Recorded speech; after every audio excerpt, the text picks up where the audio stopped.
we have not seen for some years. Now we are here together in this cold Sabbath morning to have this Sabbath day. I was given the task to talk to you because we've been with my wife a missionary in East Central Africa for 15 years. I am a doctor by profession, and it was a privilege given to me by God that I can serve Him as a missionary in Africa. It was not just a chance to become a missionary. You know why? Because when I was still in the primary grades, if you can remember at home that when it is Sabbath school, usually children in the primary and elementary have their parts presenting in the Sabbath school. So I was one of those children who was having this placard and acted like an African, then saying some lines for Africa that, it's a Sabbath day and we should think more of Africa. And that was instilled in my mind that, if someday, if I could also go to Africa, I can go and serve God. And so it was really a dream, a childhood dream. And, as we continue to study it's been in my mind that some days I will become a missionary.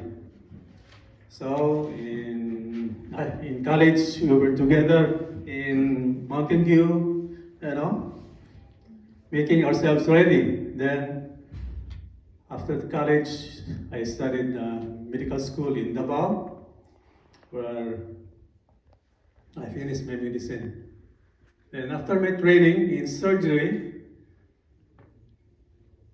no, not before my training, I was assigned, or I worked in a university in General Santos City in Mindanao State University as their school physician. But I remember that I have the dream to become a missionary. So I tried to apply where my sister worked, Dina. She worked in Nairobi in East Central Africa Division. So I wrote her that I wanted to become a missionary because I don't want to stay here in this school. Then a reply was given to me that I should have my specialty first before going to the field. So with that, something really happened that it drove me out of that school so I could train for surgery. Then, having some training in surgery is not just easy because you really have to devote yourself. You have to get what is really good that you can bring to the mission. So after my training, I immediately wrote my sister that I'm ready. So with that, she said that, yeah, you can come. There's a place for you here. And sure enough, we make ready our documents, whatever is needed for us to go to Africa. And one time while we were preparing our documents, we went to the city from a subdivision, which is quite like 2 to 3 kilometers from the city, to print our documents in an internet cafe. While going there, we have a small motorcycle, this Yamaha, which is automatic. It is automatic. It cannot just go straight because it will still gain its momentum before running fast. So while we were three of us, me, my wife, and Bunny.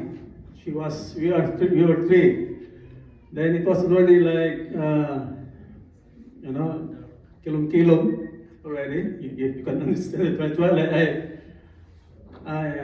early evening. So when we tried to cross the road from the right side, going to the left. Now I look at both sides, I can see no vehicle coming. But when we were about in the middle, Mama said, or Ami said, my wife, there's a big fish truck coming. And they can see the light that is becoming big. My intention really was to just go across the road. But it was, the truck was too fast that I can feel my left hand was pulled and I didn't resist. My left hand handlebar was pulled, going back around to our right side. And the big fish car just boom, honking because we were almost hit by that car. And Bunny said, "Oh, I can even feel the warmth of the heat of the light." So I said, "Yeah, really, God is protecting us, and maybe He really wants us to be in Africa." And then as we went to Nairobi, when we went down and go to the immigration, we were required to pay like $50 each for the entry. So knowing the amount, my wife was looking for the money, but we already used up for our excess baggage. We were required to pay like $950 with our excess because we were not informed that we only have to carry that such weight, So plenty of excess baggage, and 900, and she only have like 600 for our allowance. But that lady in the check-in really squeezed us and then remove and get all those 600. So we have nothing. So when we go down to the airport, or to the terminal, we were just saying that maybe people or somebody is waiting for us there, down waiting for us to come and bring us to the office or to the division. So we were not permitted to go down yet because we have not paid the $150. So what I did, I went down first, and then I was looking for anybody, carrying my name, because that is the most you can see if you are first to come, to arrive. So when I was looking, I cannot find my name to welcome me, because I don't know, but when I was about to leave, I noticed Bunny's name. Jim Bunny is at Abaranza Maxwell Academy. So I approached him. He was Verse Tech, an American who was the dean for that school during the time. And I asked him, "Who are you waiting for?" He said, "Bunny, because you are going to welcome him to our school." "Oh, is that so? I'm the father of Bunny, so okay." "But sir," I told him the problem. "So you have to wait." He said, "You have to wait here because from the division coming to the airport, it will take like 45 minutes. So back and forth, it will be more than an hour." So I said, "Yeah, we have to wait for you." When I was about to enter back the terminal, he came back. Then I asked him, "Why, sir? Why are you so fast?" Sir, "Yeah, I have something for you now." "Why?" "I don't know, but when I went to my car, there's something like, something like saying, just open your compartment. Open your compartment. Glove compartment, yeah. So when he opened, he just noticed that there were $350 there. So with that, he immediately came back and then give it to us. Then I went up, then give it to the immigration. Then down we go. So while going to the division, I asked him, "Sir, it's just good that you have the money for us in your, you know, globe." Yeah, he said no, because it's not my habit to put money there. But I was just told, to open it, then have that money. Then we really said that, no, yeah, now we are really destined to be here in Nairobi. God really wants us to be here. So we started our work. We went to our first assignment in Kendo Adventist Hospital.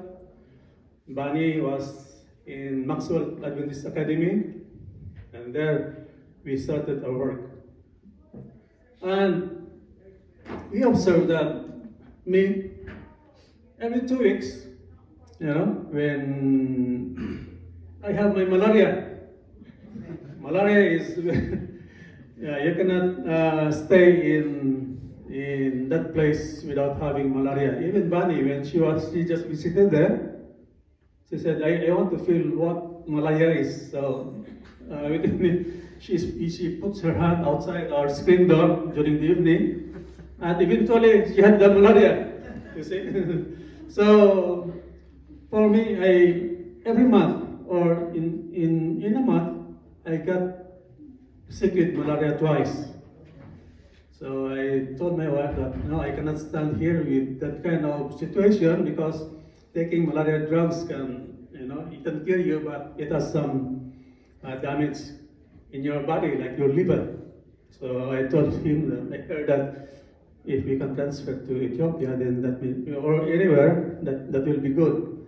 So we wrote our sister in the division, and she said that, yeah, we can find a place for you, and we have this Ethiopia place for you, the Gimbi Adventist Hospital. Yeah, so we prepared ourselves, and then we went to Gimbi Adventist Hospital. We just stayed in, just let me know, yeah, sure. Okay.